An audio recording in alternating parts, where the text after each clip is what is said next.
আমার ঘরে ও বাইরে চ্যানেলে আবার আপনাদের সবাইকে স্বাগত জানাই। যারা নতুন অবশ্যই চ্যানেলটিকে সাবস্ক্রাইব করে দিয়ে পাশে থাকবেন এবং ভিডিওটি পছন্দ হলে বন্ধুদের সাথে শেয়ার করবেন, সাবস্ক্রাইব করবেন, এই অনুরোধ রইল।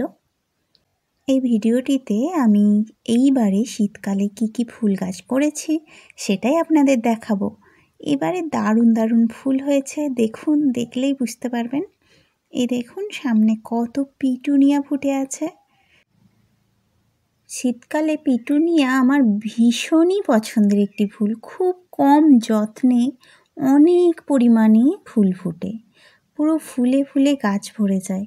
এখন শীতের শেষের দিকে এসে গেছে, এই গাছগুলিতে আরও ফুল ছিল, এখন অনেকটা কমে গেছে। ভিডিওটি করতে আমার একটু দেরি হলো।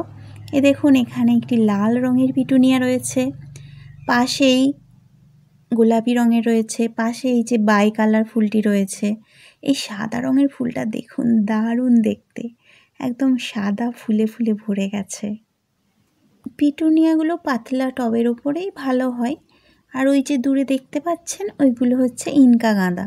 এগুলো আমি মাটিতেই করেছি, বাগানের মাঝখানে অনেক পরিমাণে ইনকা গাঁদা আমি বসিয়েছিলাম। দেখুন ফুল দেখলেই বুঝতে পারবেন কত পরিমাণে ইনকা গাঁদা ফুটেছে।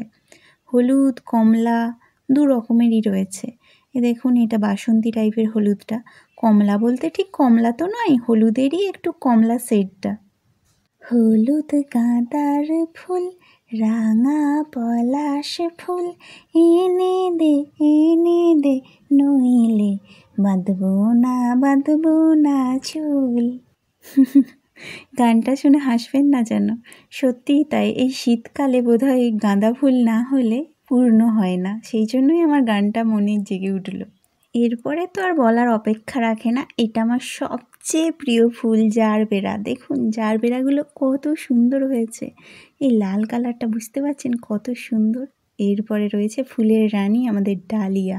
শীতকালে ডালিয়াকে রানী না বললেই নয়, কারণ এত বড় ফুল আর কিছুই হয় না। এই যে দূরে দেখা যাচ্ছে মিলি, ওই লাল রঙের হয়ে আছে। প্রাচীরের ওপরেও কিছু ফুল গাছ রয়েছে, গাঁদা গাছ। এখানে একটু গোলাপি টাইপের মিলি গাছ রয়েছে। এর পাশে মিলি গাছেরই ছোট ছোট ভ্যারাইটির গাছটা আগের ভিডিওতেও দেখে থাকবেন, এইগুলো রয়েছে। প্রাচীরের ওইদিকে একটু চলে যাব, ওইদিকেও কিছু ফুল গাছ রয়েছে।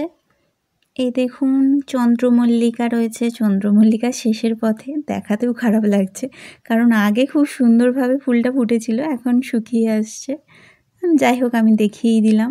এই পাশে দেখুন পিটুনিয়া রয়েছে, চন্দ্রমল্লিকা রয়েছে হলুদ রঙের।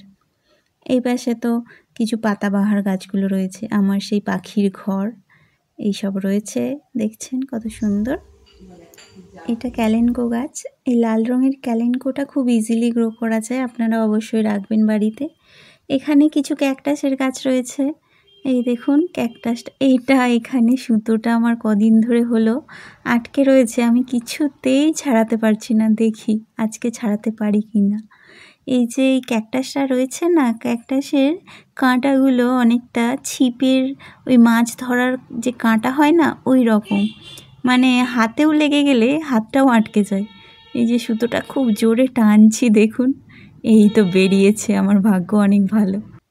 এখানে আমার হাওয়ার্থিয়ার কয়েকটি ভ্যারাইটি রয়েছে, এই গাছগুলো খুব সহজেই তৈরি করা যায়। আর দেখুন টবে ভর্তি হয়ে গেছে। আমি কিন্তু একটিই গাছ কিনেছিলাম, এত গাছ হয়েছে, অন্য টবেও শিফট করেছি, প্রচুর গাছ হয়ে যায়। এই ক্যাকটাসটাই ফুল হয়।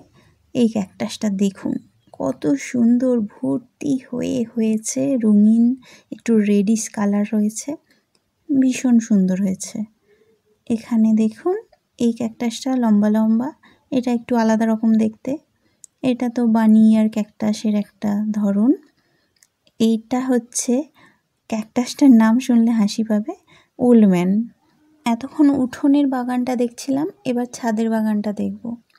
ছাদের বাগানে যা বোগেনভেলিয়ার বাহার হয়েছে, মানে আপনি যদি সামনে থেকে দেখতেন না মুগ্ধ হয়ে পারতেনই না, জাস্ট অসাম। মানে এখানে সময় কাটালে কিভাবে যে বেলাগুলো গড়িয়ে যায় বোঝাই যায় না। এই দেখুন প্রচুর গাছ রয়েছে, এইদিকে গোলাপ গাছ রয়েছে কয়েকটি, গোলাপ আছে, মোটামুটি কয়েকটি ফুল রয়েছে। সরস্বতী পুজো সবেমাত্র পার হয়েছে। আমার কাছে পাড়ার সব মেয়েরা সাজতে চলে আসে, আর আমাদের বাগানের এত গোলাপ ওরা কি আর লোভ সামলাতে পারে? তাই ওদের মাথায় গাছ থেকে তুলে লাগিয়ে দিয়েছি, তাই গাছে কমে গেছে।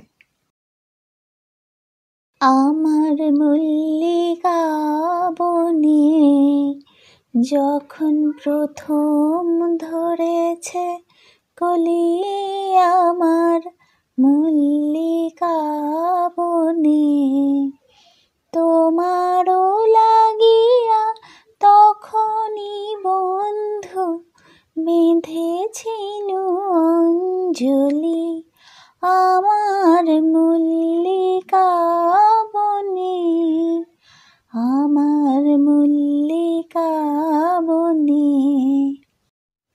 ভিডিওটি ভালো লাগলে অবশ্যই লাইক করবেন। এই ভিডিওটি শেষ পর্যন্ত দেখার জন্য আপনাকে অনেক ধন্যবাদ। আবার অন্য কোনো ভিডিওতে দেখা হবে।